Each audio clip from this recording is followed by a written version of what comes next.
और आज की बड़ी और ताज़ा खबर, महंगाई के मोर्चे पर अच्छी और राहत भरी बात सामने आई है। रिटेल महंगाई की रफ्तार लगातार घट रही है। जनवरी में रिटेल महंगाई 5.22% से घटकर 4.31% पर आ गई है। इस दौरान खाद्य महंगाई दर में भी कमी आई है, लेकिन कोर महंगाई में हल्की बढ़त देखने को मिली है। वहीं दूसरी तरफ आईआईपी के नंबर्स ने निराश किया है। दिसंबर में आईआईपी 5.2% से घटकर 3.2% पर आ गई है। इस दौरान मैन्युफैक्चरिंग ग्रोथ में कमी देखने को मिली है। कैसे महंगाई और आईआईपी के ये नंबर्स, इसे समझने के लिए हमारे साथ अब हैं इकरा की chief economist Aditi Nair. Hello and good evening Aditi. और पहले बात महंगाई पर, क्या ये राहत की खबर है बड़ी? बिल्कुल। हमने 4.6% का अनुमान लगाया था, तो 4.3 उससे काफ़ी बेहतर आज नंबर आया है। एंड मोर इम्पोर्टेंटली जो अब हम फरवरी का सीपीआई इन्फ्लेशन ट्रैक कर रहे हैं, वो एज ऑन डेट हमें लग रहा है कि 4% के आसपास आकर गिर जाएगा। जो एमपीसी के जो मिड पॉइंट है 2 to 6% की रेंज का, उसके बिल्कुल मिड पॉइंट पे हमें लग रहा है कि फरवरी का आंकड़ा आ सकता है। तो ये काफ़ी इम्पोर्टेंट डेवलपमेंट होगी। ऑफ कोर्स रिस्क तो हैं। सबसे बड़ा रिस्क अभी है रुपी में किस तरह का आगे जाके ट्रेंड आता है।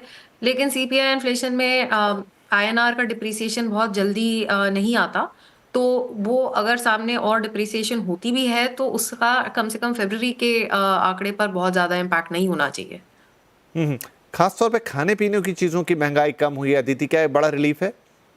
डेफिनेटली। और जो हम वेजिटेबल्स का प्राइसेस ट्रैक कर रहे हैं फरवरी के महीने के लिए, उसमें भी एक अच्छी गिरावट काफ़ी सब्जियों में देखने को मिल रही है। एंड अगर हम पिछले साल 2 साल का ओवरऑल सीपीआई देखें तो सबसे बड़ी जो इशू रही है वो फूड इन्फ्लेशन ही रही है। तो ये डेफिनेटली एक अच्छा संकेत है। और कोर इन्फ्लेशन जनरली थोड़ी ऊपर आई तो है, लेकिन ओवरऑल अभी भी काफ़ी रेंज बाउंड है। आगे जाके सर्विसेज में हो सकता है कि थोड़ा इन्फ्लेशन और बढ़े। लेकिन अभी हमें लग रहा है कि कोर इन्फ्लेशन रेंज बाउंड ही रहेगा अगले साल भी। अगर हम एवरेज देखें तो हम एवरेज में बहुत ज़्यादा इंक्रीज अभी के लिए तो नहीं एक्सपेक्ट कर रहे। तो फूड इन्फ्लेशन का क्या ट्रेंड होगा वो बहुत ही मायने रखेगा कि ओवरऑल इन्फ्लेशन का एवरेज FY26 का कहाँ पे के सेटल होता है। जी ठीक है, तो चलिए, महंगाई के मोर्चे पे तो अच्छी खबर है, राहत की खबर है, लेकिन आईआईपी के नंबरों ने अदिति थोड़ा निराश किया है। बिल्कुल, हमारा अनुमान से जो था उससे कम ही आया है आईपी का आंकड़ा। एंड अगर हम अंडरलाइन ट्रेंड्स देखें तो जैसे सेक्टोरल सेंस में माइनिंग और इलेक्ट्रिसिटी में इम्प्रूवमेंट आई है। ये दो सेक्टर हैं जहां भारी बरसात की वजह से हमने देखा था कि काफ़ी महीनों में ओवरऑल ग्रोथ काफ़ी सबड्यूड थी। तो यहाँ एक्सपेक्टेड इम्प्रूवमेंट आई है। लेकिन मैन्युफैक्चरिंग जो है वहाँ पे सिक्वेंशियल डाउनटिक है नवंबर और दिसंबर के बीच में। और अगर हम यूज बेस्ड कैटेगरीज को देखें तो 3 में सिक्वेंशियल इंप्रूवमेंट है और 3 में सिक्वेंशियल डिटीरियोरेशन है। सबसे ज्यादा तो जैसे कंज्यूमर नॉन ड्यूरेबल्स ने काफी डीप कॉन्ट्रैक्शन निकल के आई है दिसंबर के महीने में। तो अनइवननेस जो है हमारे मैन्युफैक्चरिंग सेक्टर में या इंडस्ट्रियल सेक्टर में, आई थिंक ये थीम अभी भी कंटिन्यू कर रही है। जी, बहुत शुक्रिया अदिति इन नंबर्स को हमें एक्सप्लेन करने के लिए। आने वाले दिनों में टैक्स चुकाना काफी आसान हो सकता है, चाहे रिटर्न फाइल करना हो या फिर रिफंड लेना हो। बात बात पर टैक्स कंसल्टेंट की अब जरूरत नहीं पड़ने वाली है, क्योंकि सरकार इनकम टैक्स का नया कानून लाने जा रही है, इनकम टैक्स बिल 2025। डिटेल के साथ हैं हमारे सहयोगी और हमारे economic policy editor Lakshman Roy.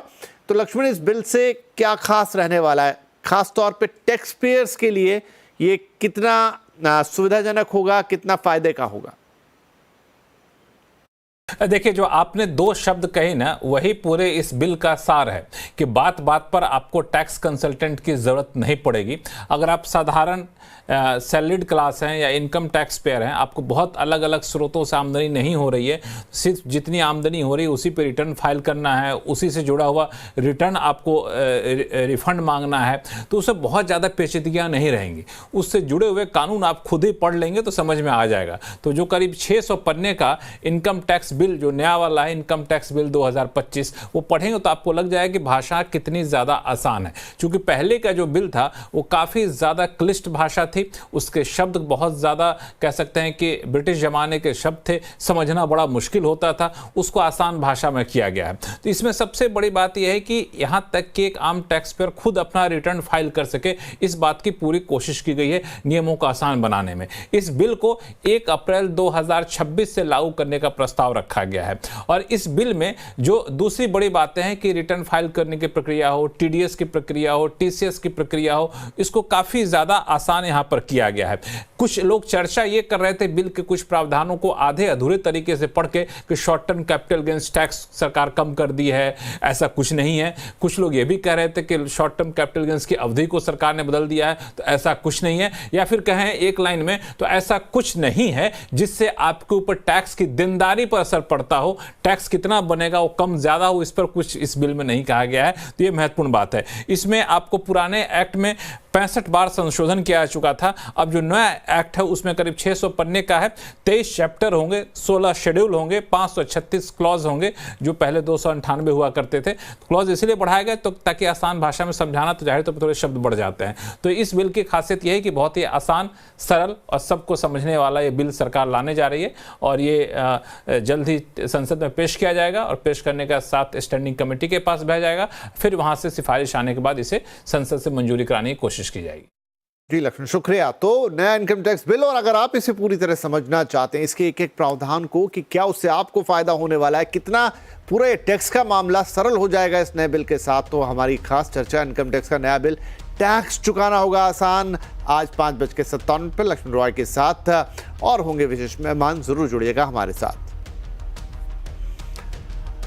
हवाई किराए में होने वाली अचानक बढ़ोतरी पर निगरानी रखने के लिए सरकार अब आर्टिफिशियल इंटेलिजेंस यानी एआई का सहारा लेने वाली है। ज्यादा जानकारी के लिए हमारे साथ है हमारे संवाददाता रोहन सिंह। तो रोहन, एआई देखिए इस समय बज़वर्ड है, अब ये एआई कैसे मदद करेगा? ये जो किराए में बढ़ोतरी हो जाती है, ऑल ऑफ सडन लोगों को थोड़ा झटका सा महसूस होता है, क्या डिफरेंस आएगा यहाँ पर?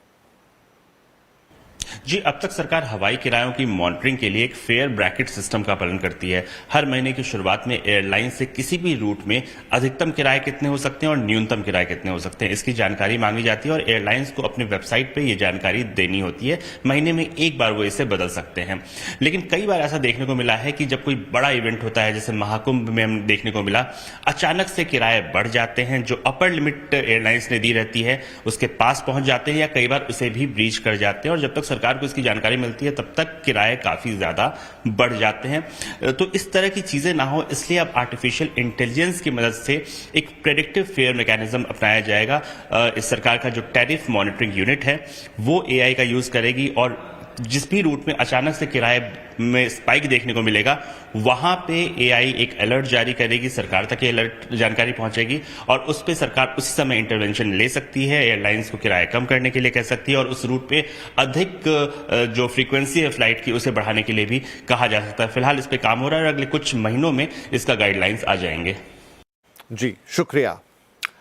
बात बाजार की, काफी उतार चढ़ाव के बाद आज बाजार रिकवरी मोड में रहा। शुरुआती गिरावट के बाद बाजार में शानदार रिकवरी दिखी। सेंसेक्स निफ्टी अच्छी रिकवरी के साथ बंद हुए हैं। सेंसेक्स 130 पॉइंट गिरा तो निफ्टी 27 पॉइंट फिसलकर बंद हुआ। मिड कैप इंडेक्स करीब 1400 पॉइंट सुधरकर बंद हुआ है तो निफ्टी बैंक में करीब 800 पॉइंट की रिकवरी आज देखने को मिली।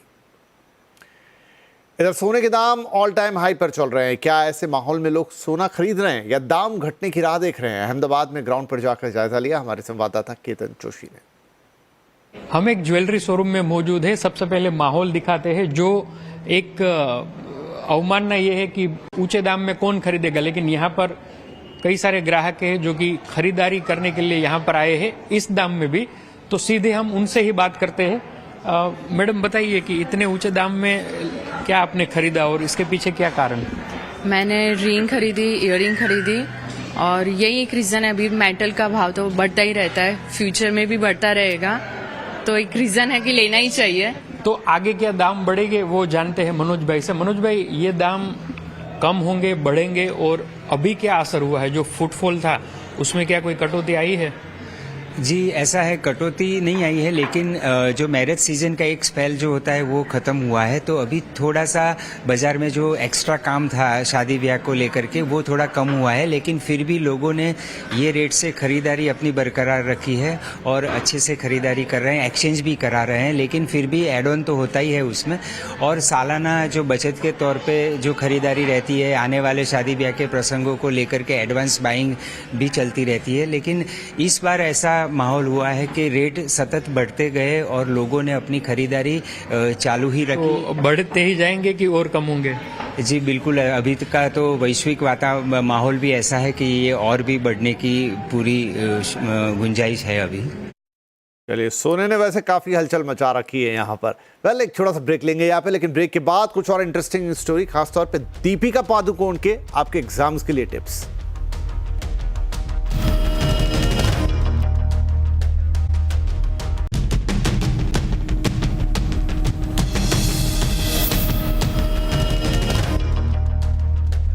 वेलकम बैक, आप देख रहे हैं आवाज समाचार। अब कुछ और खबरों पर नजर डालेंगे। आज परीक्षा पे चर्चा का दूसरा एपिसोड जारी हुआ। इसमें बॉलीवुड एक्ट्रेस दीपिका पादुकोण ने स्टूडेंट्स के साथ मेंटल हेल्थ पर बातचीत की।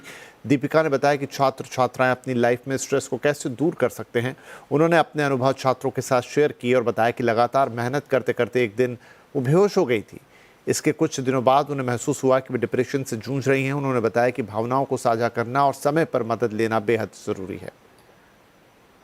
स्कूल के बाद स्पोर्ट्स के बाद मॉडलिंग के बाद एक्टिंग, और मैं काम करती गई और एक दिन ऐसे आया 2014 में जी, जब एक दिन मैं बेहोश हो गई और कुछ दिनों के बाद रियलाइज़ हुआ कि मुझे डिप्रेशन हुआ था। एक डिप्रेशन एक ऐसी चीज़ है जो हम देख नहीं सकते, एक बहुत ही इनविजिबल चीज़ है। हो सकता है अभी कि हमारे बीच कुछ लोग हैं जो एंजाइटी फील कर रहे हैं या डिप्रेशन फील कर रहे हैं और हमको पता भी नहीं चलेगा, बिकॉज ऊपर से मैं स्माइल कर रही हूँ, मैं सबके साथ हाय हेलो बोल रही हूँ।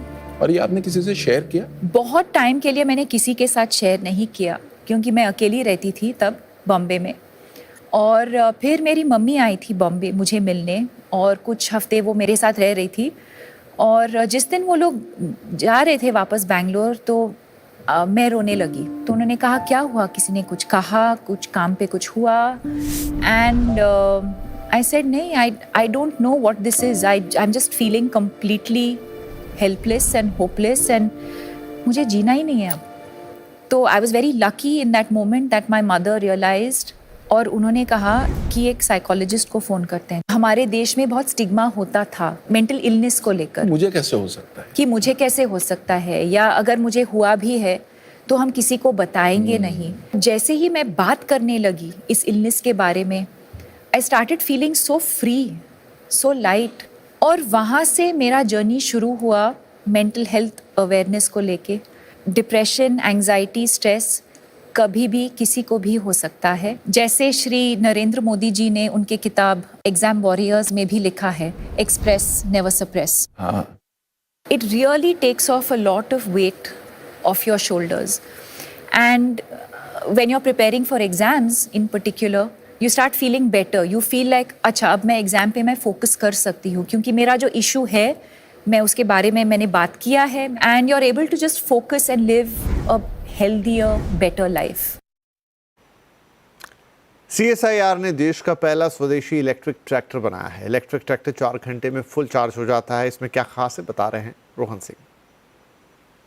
ट्रैक्टर और टिलर ये ऐसे इक्विपमेंट हैं जो कि बहुत जरूरी हैं देश की अर्थव्यवस्था के लिए, एग्रीकल्चर के लिए। खेती में इनका अक्सर इस्तेमाल होता है, लेकिन साथ ही इन पर पॉल्यूशन का भी बड़ा आरोप लगता है, अक्सर डीजल से होने वाले पॉल्यूशन। उसका एक सॉल्यूशन यहाँ पे CSIR और CMERI जो इसकी एक संस्था है, उसने मिलकर यहाँ पे बनाया है। ये है पूरी तरह से इलेक्ट्रिक ट्रैक्टर और बिल्कुल साथ में ही यहाँ पे एक इलेक्ट्रिक टिलर भी है। अगर इसकी कुछ फीचर्स की बात करें तो लगभग 26 हॉर्स पावर की इसकी कैपेसिटी है। ये एसी और सोलर दोनों ही तरह से चार्ज हो सकता है। आप सोलर में से चार्ज कीजिए और साथ ही इसका पूरा इस्तेमाल कीजिए। पूरी तरह से नॉइज फ्री है। अक्सर आप ट्रैक्टर में देखेंगे कि बहुत शोर होता है, काफी आसपास डिस्टर्बेंस होता है, वो यहाँ पे बिल्कुल नहीं होगा। और जो इसका पूरा डिजाइन बनाया गया है ये विमेन फ्रेंडली भी है, महिलाओं के लिए भी काफी आप इसे अच्छे से वहां पे ऑपरेट कर पाएंगे, इसका भी ख्याल रखा गया है। और इससे आप बैटरी को ले जाइए बाहर, 4 से 6 घंटे चार्ज कीजिए और उसका फिर पूरा इस्तेमाल कीजिए। इस बात का ख्याल यहाँ पे रखा गया है। ये एक डेमोन्स्ट्रेशन यहाँ पे किया गया है और अब इसे कमर्शियली भी आने वाले दिनों में हम देखेंगे कि उतारा जाएगा। लेकिन ये एक बहुत ही यूनिक डेमोन्स्ट्रेशन है जो ministry of science and technology ने करके दिखाया है कि किस तरह से जो सबसे पॉल्यूटिंग इक्विपमेंट्स होते हैं उन्हें भी किस तरह से पूरी तरह से क्लीन बनाया जा सकता है, ग्रीन बनाया जा सकता है। और यही दिखा रहा है यहाँ पे इलेक्ट्रिक ट्रैक्टर और टिलर जो CSIR ने बनाया है। रोहन सिंह, दिल्ली। और इसी के साथ इस बुलेटिन में इतना ही। आपसे इजाजत लेंगे, लेकिन नेटटेक्स पर हमारी खास पेशकश अब से कुछ देर बाद देखना मत भूलिएगा।